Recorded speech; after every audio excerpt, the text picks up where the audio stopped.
দর্শন করতে পারতাম, কিন্তু 4টা দিলাম কেন?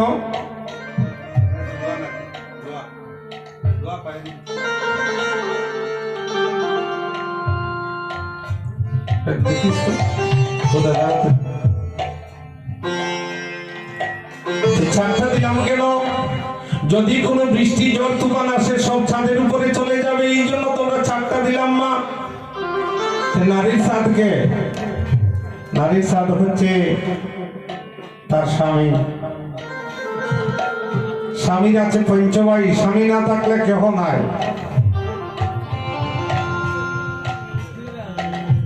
হরে কাউরে কান্দাও গো তুমি, মা বাবা কারিয়া নিয়া। কাউরে কান্দাও গো তুমি, মা বাবা কারিয়া নিয়া। হরে অল্প বয়সে রাখলে কাউরে বিধবা বানাইয়া গো। কি কেলা কেলাইলাই দয়াল গো, ও দয়াল বোঝা জগৎ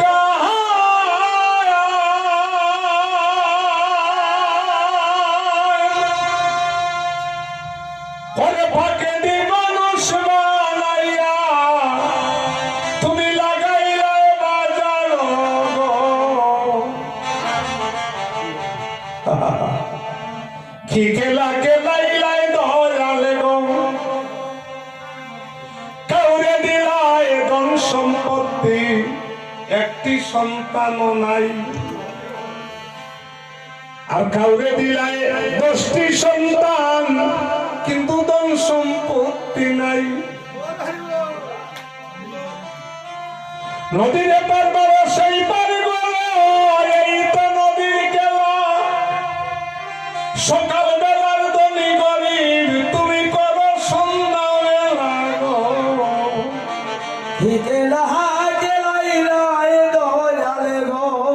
আর কাউরে করলায় প্রতিবন্ধী, 2টা চক্ষু নাই। কাউরে দিলায় সুন্দর বদন, কিন্তু মুখের ভাষা নাই।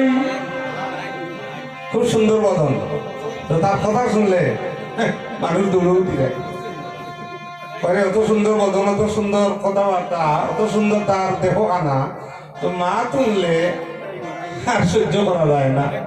মহাজন বললেন, এমন মানুষ নিয়ে জন্ম নিয়েও কোনো দরকার নেই।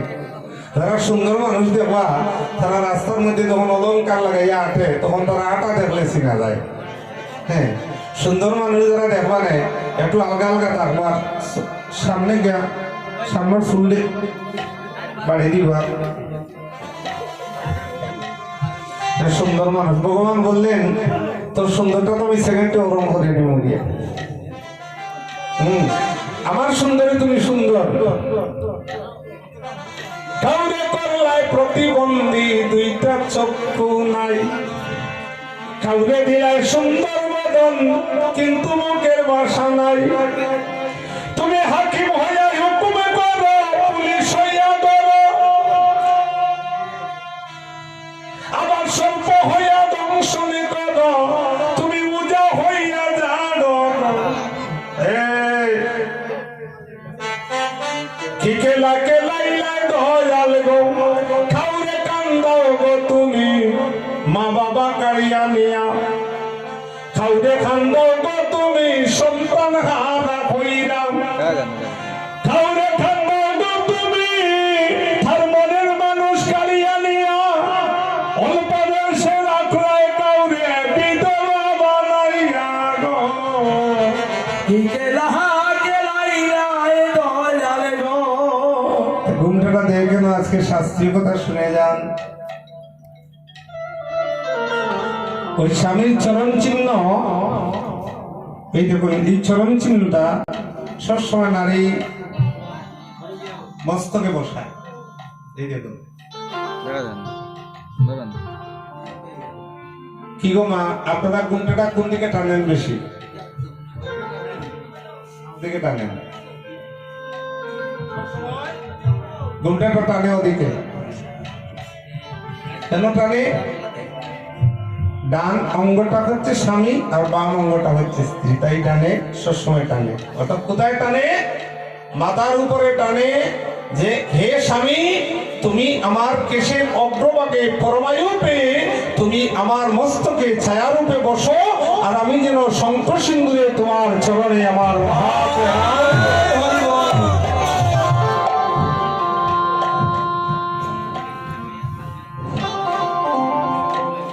ও আগের মানুষ তো বলে গেছে এটার মধ্যে মূল তত্ত্ব আছে। তাই অদ্বৈত গরুণী সীতা ঠাকুরানী আজকে এইভাবে গ্রন্থ দিয়ে বসছেন, আর তিন প্রভু আলোচনা করছেন কেমন করে হরিনাম মহাযজ্ঞ করা যায়। এই দেখুন অধিবাসা শুরু কিভাবে হয়েছে, এইভাবে শুনছেন। আর ধীরে ধীরে ঘুমটা দিয়ে দিয়ে তিন প্রভুর পাশে গিয়ে বলছেন, আমায় কিছু শোনাও না, আমায় কিছু শোনাও না, আমায় কিছু শোনাও না, আমায় কিছু শোনাও না, আমরা কিসের করে আলাপনা, কিসের করে আলাপনা, আমায় কিছু শোনাও না।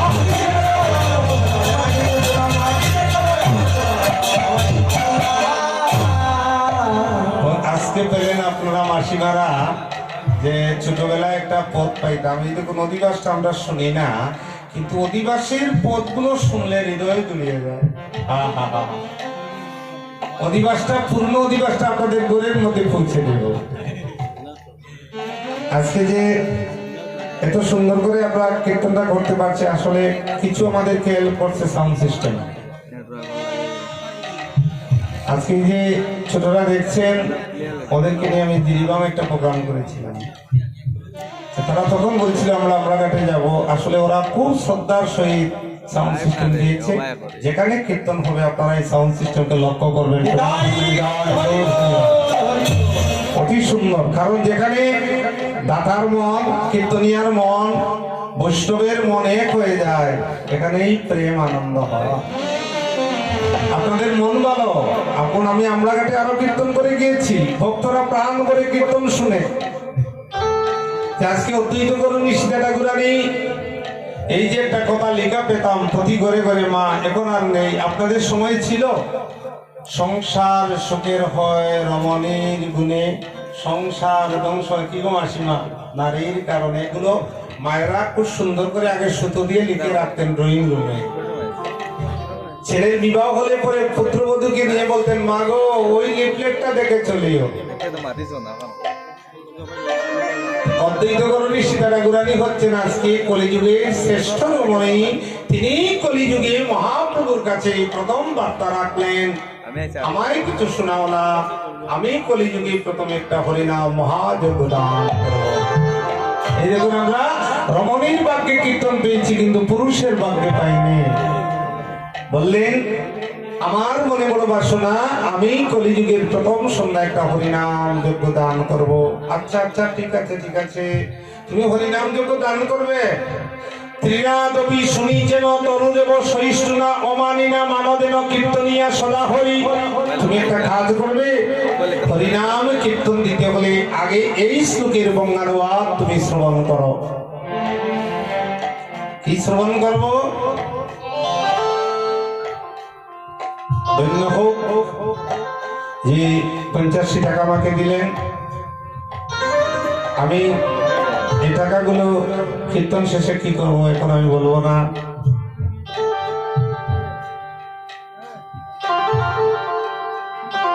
এই টাকাটা গোবিন্দ সেবায় লাগাবো। আমি কীর্তন জগতে যত টাকা পেয়েছি আজ পর্যন্ত আমি কোনো স্টেশনারি দোকানে খরচ করি না। এই কীর্তনের কিছু টাকা আমি কন্যা দায়গ্রস্ত পিতা, কোনো হরিনাম যজ্ঞে কেউ লেখাপড়া করতে পারছে না, আমার কীর্তনের একটা ভাগ আমি তাদেরকে দেওয়ার চেষ্টা করি। প্রেমানন্দে নিতাই। তাই আজকে অদ্বৈত গরুণী সীতা ঠাকুরানী বললেন, তুমি পারবে গো, তৃণ হইতে নিচু হইয়া সদা লইবেন। আচ্ছা দাদা, আপনি যেদিন আপনার বাড়িতে একটা দা হাতে নিয়ে একটা বৃক্ষকে কাটতে যান, সেদিন কি কোনোদিন বৃক্ষ আপনাকে বলছে হে তুমি আমায় কাটো না? যেদিন বৃক্ষ শুকিয়ে মারা যায় সেদিন কি কোনো কর্মকর্তাকে ডেকে বলে আমাকে জল দাও?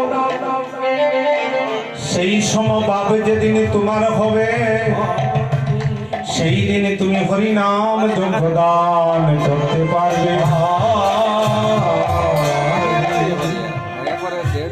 আর কি করতে হবে? আর কি করতে হবে জানো সীতা? যদি কেউ কোটি টাকার মালিক হয় আর যদি তার মধ্যে একবার অভিমান আসে আমি কীর্তন দিয়েছি, প্রভু বললেন এই কীর্তনে আমি তো আসবো না, আমার পার্শ্বদ আসবে না। তুমি একটা কাজ করবে, এই দেখুন একটা কথা অধিবাসে শুনে রাখুন, আমার গুরুজনের সামনে আমি বলছি, আমি আপনাদের কাছে শিশু মানুষ। আজকে সমস্ত বিশ্ববাসীর মধ্যে এই গ্রামের মধ্যে সবচেয়ে দিন দরিদ্র যে পরিবার, যে সকালে খাইলে বিকালে খাওয়ার পায় না, যদি তার বাড়ি থেকে যদি তুমি আঁচল পেতে ভিক্ষা আনতে পারো তাহলে তোমার বাড়িতে হরিনাম মহা।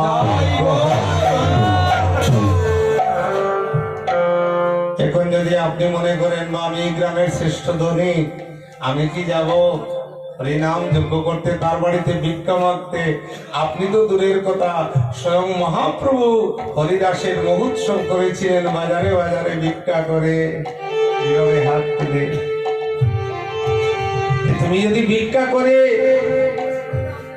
হরিনাম দিতে পারো, আর সবচেয়ে বড় যে কথাটা বলেছিলেন অনেক কীর্তনীয়রা বলে না, যে রাস্তার পাশে বসে জুতো সেলাই করে আমরা তাকে কি বলি?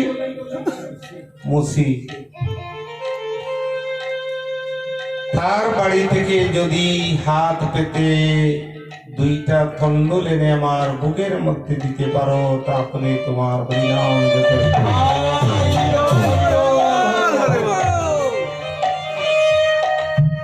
এখন দেখুন কীর্তন কেমন কতটুকু তুল্যতা দিলে পরে আপনি কীর্তন দিতে পারবেন। তাই অদ্বৈত গরণী সীতা ঠাকুরানী বলছেন, আপনারা তো কৃষ্ণপুরে কীর্তনে চাঁদা দিয়েছেন, আমি বলবো না ভিক্ষা দিয়েছেন।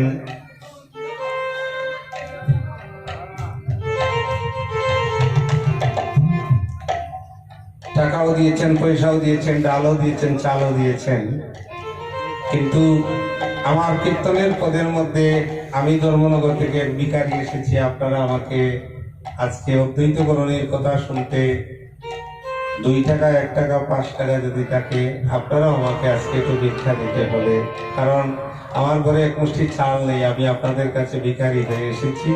তাই অদ্বৈত গরণী সীতা ঠাকুরানী বলছেন, গৌর হরি হে আমি ভিক্ষা করে বসাইব, আমি ভিক্ষা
আজকে যারা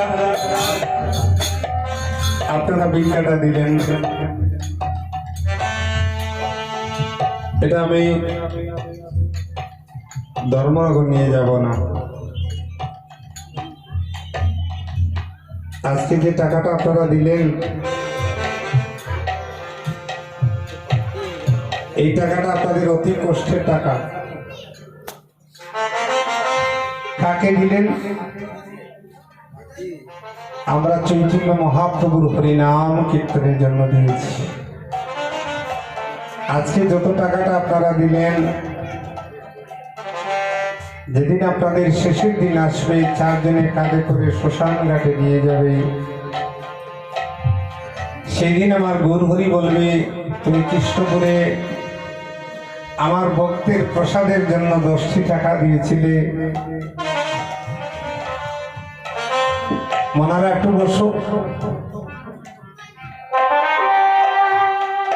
আমি তোমার জন্য নদীর পারে হাজির হয়ে গেছি। তাই আজকে কমিটির সেক্রেটারি বা সভাপতি আমার নেহার রঞ্জন বৈদ্য মহাশয়কে আসরে আসার জন্য অনুরোধ করছি। এই যে ভিক্ষার টাকাটা উঠেছে, এটা আমরা এই কমিটির হাতে তুলে ধরলাম।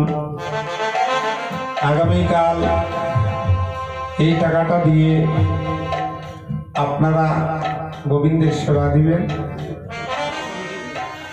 যারা ভক্তগণ এই টাকাটা দিয়েছেন, আপনাদের টাকাটা মহাপ্রভুর সেবায় লেগে গেল। অনেকে বলবেন আমরা তো টাকা আনতে পারিনি। টাকা আনতে পারেননি, শুধু মনটা দিয়ে দিবেন গোবিন্দকে।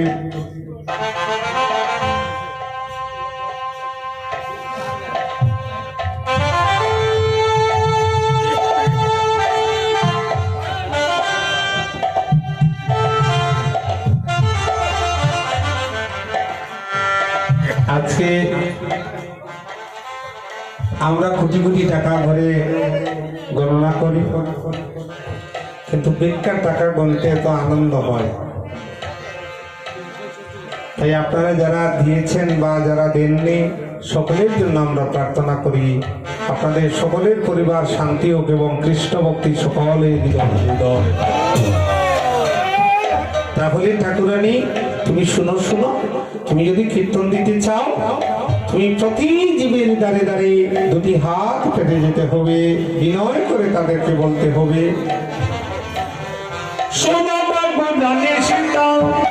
বৈষ্ণব জানিয়া হেতা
ষষ্ঠী মহান্ত দ্বাদশ গোপাল অষ্টকবিরাজ ছয় চক্রবর্তী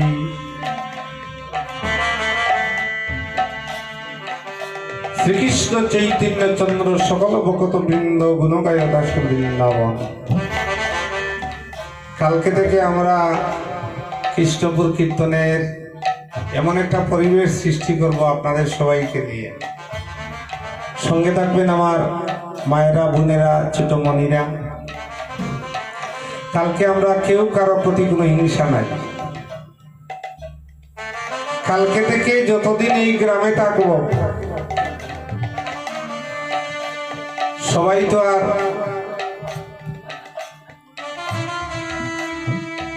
আমার মতো খারাপ না, সবাই সবাইকে সাহায্য করব। কালকে প্রত্যেকে হৃদয়ে রেখে আমরা হরিনাম করব। আমাদের কৃষ্ণপুর গ্রামে এসে যেন বাইরে থেকে শ্রোতারা এসে যেন বলতে পারে যে কৃষ্ণপুর গিয়ে একটা কীর্তনের ধারা শিখে এলাম। সেখানে গিয়ে দেখলাম ভক্ত বৈষ্ণবের এমন আদর, এমন ভালোবাসা, এমন আপ্যায়ন। আমরা প্রকৃত মহাপ্রভু যে দীনভাবে কীর্তন করেছিলেন জগতের কাছে, কর্মকর্তা যারা, কমিটিতে যারা আছেন, চেষ্টা করবেন আপনারা যাই পড়েন বলে একটা গামছা নেবেন, কারণ দিন হলেই সে আর ছুটে আসে। শুধু হাত উপর দিকে তুলে যদি বলেন আজ থেকে আমি তোমার হয়ে গেলাম। আমরা যখন ডাক্তারের কাছে যাই, ডাক্তারের কাছ থেকে যখন ছুটে এসে আমাদের পাশের বাড়ি যখন জিজ্ঞাসা করে কে আপনাকে ভালো করছে, আমরা কি বলি? ডাক্তারে ভালো করছে। ডাক্তারের সন্ধি বিচ্ছেদ করুন। ডাক তারে ডাক যোগ তারে ডাক তারে ডাক তারে ডাক তারে ডাক তারে ডাক তারে ডাক তারে ডাক তারে। আচ্ছা, আপনার বাড়িতে যখন আপনার ছেলের অসুখ হয়েছে, কোনোদিন ঠাকুর ঘরে গিয়ে বলছেন ঠাকুর তোমার চরণ তুলসী দাও, আমার ছেলেটার অসুখ হয়েছে? বিশ্বাস হয় না তো। ঠাকুর বললেন আমি বাড়ির মালিক, আমার কাছে তো একবার এসে বললো না, তার টাকার গরমাই দিয়ে এসে চলে গেল চেন্নাই, আমাকে তো একবার আসলো না। তাহলে আপনারা গ্রামের মধ্যে যে একটা গান করেন ছোটবেলা থেকে, কালকে একটা গান করবো আপনাদের, এই যে দুতালি গান গে কানাই প্রিয় ভাবে কার ভাবে ভাই ব্রজ ছেড়ে এলে, এটা আমি ছোটবেলায় আমরা কি করতাম, পৌষ সংক্রান্তিতে নগর ভ্রমণে এই গানগুলো আমার বাবা কাকারা করত। এই তাল আজও আমার মনে আছে, এই সুরগুলো আমার মনে আছে। এখন তো ভ্যারাইটি সুর হয়ে গিয়েছে, কিন্তু এই সুরের মধ্যে কি প্রেম ছিল। এই যে একটা গানের পর তোমায় নিতে আসি না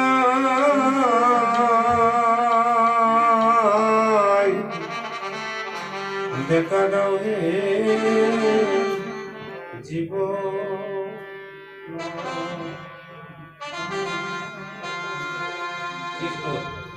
আমি তোমার নিতে আসি না,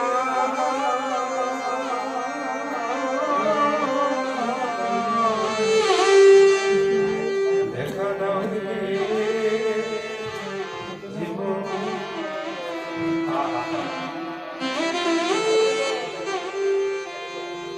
তুমি দেখা দিয়া শান্তি রাখো ওরে জন্মে।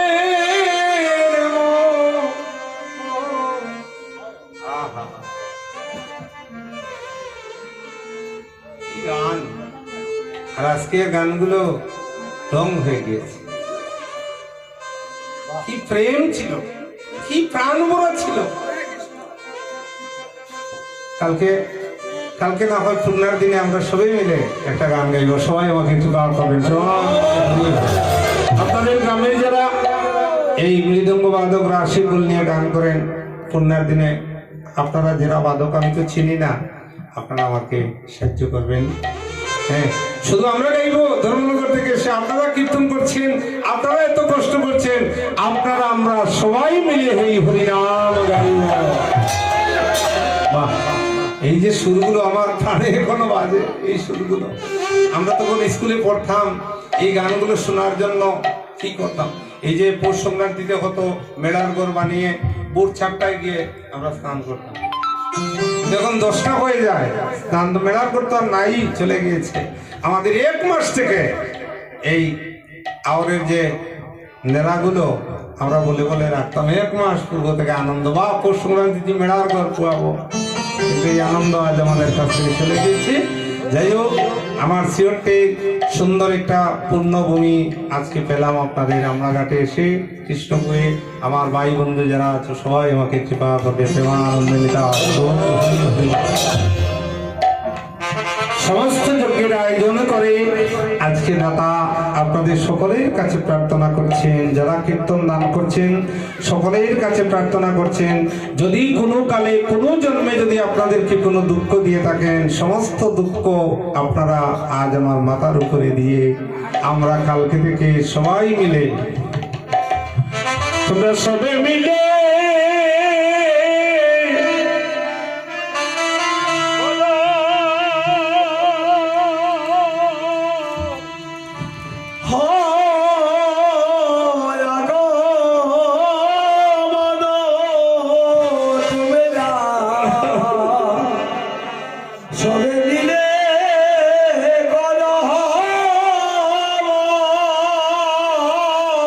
অনুধরি মায়েরা অনুধরি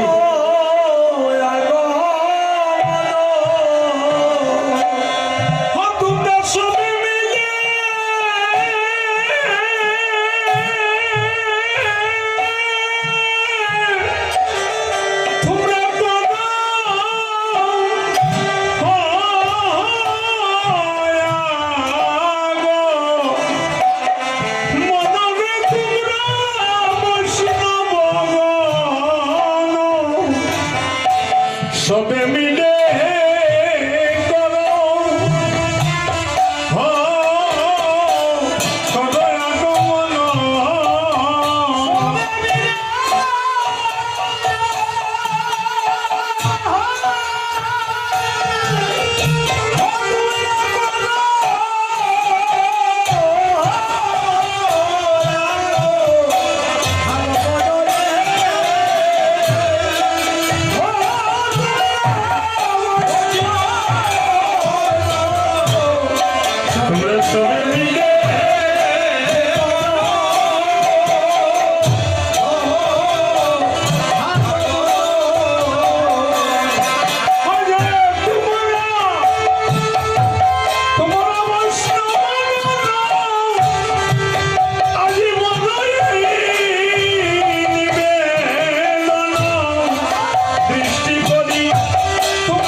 অধিবাস করলাম।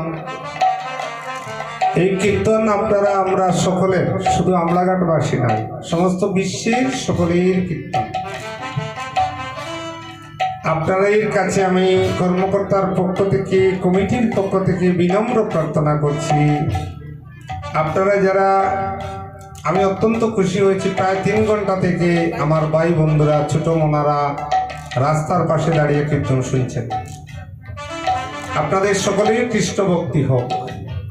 আমার বয়োজ্যেষ্ঠ গুরুজনরা প্রথম থেকেই বসে পড়ছেন। আজকে সত্যি আমার মনে হচ্ছে যেটা আমি বাংলাদেশের এক পাদদেশে এসে গিয়েছি।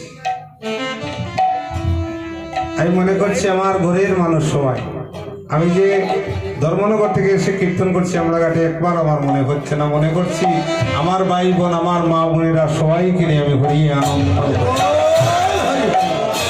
এটা আপনাদের ভক্তি বলে হয়েছে। এটা আপনারা আমাকে সাজাচ্ছেন, আমি সাজাতে পারিনি, আপনারা আমাকে সাজিয়ে নিয়েছেন। তাই কালকে ব্রাহ্ম মুহূর্ত থেকে ছোট ছোট মামনি যারা আছো লেখাপড়া করো, কালকে তোমরা সকালবেলা স্নান করে সুন্দর করে পুষ্প নিয়ে ঠাকুরঘরের সামনে এসে সুন্দর করে মালা গাঁথবে, ভক্ত বৈষ্ণবের গলে পরিয়ে দিবে, তোমাদের নারী যেন ধন্য হয়ে যাবে। বলে এখানে বাড়ি বাড়ি কীর্তন, আমি 12টায় যাব, 1টায় যাব, আমাকে কমিটির অমুক বলেনি, এইসব করে পেছনে থাকবেন না। কেউ যদি না দেখে, কমিটির কেউ দেখার জন্য দরকার নেই, যে দেখার সে যদি দেখে প্রেমানন্দে নিদান। আজকে সেই গৌরহরি যদি আমার দেখে, অন্ধ বাবাজি প্রত্যেক দিন নবদ্বীপে যান আরতি দর্শন করতে, যার নয়ন আছে সে বলল অন্ধ বাবাজি তুমি সেখানে গিয়ে কি দেখো? তখন অন্ধ বাবাজি বলল আমি তো কিছু দেখি না, আমি যখন তার সম্মুখে গিয়ে দুটি হাত উপর দিকে তুলি তখন আমি দেখি না, সে তো আমায় দেখে পেলে। প্রেমানন্দে আমরা প্রশংসা দিয়ে কি করব? যে কমিটির কাছে আমি প্রশংসা পাবো, দাদার কাছে প্রশংসা পাবো, যার চরণে আশ্রয় পাওয়ার সে যদি আশ্রয় দিয়ে দেয়, এখানে আমাকে নিমন্ত্রণ করার প্রয়োজন নেই, আমি এখানে আমার শাড়ির আঁচল দিয়ে ঝাড়ু দেব। এখানে যা করবেন, এখানে যা দিবেন মা সব ব্যাংকে দেব।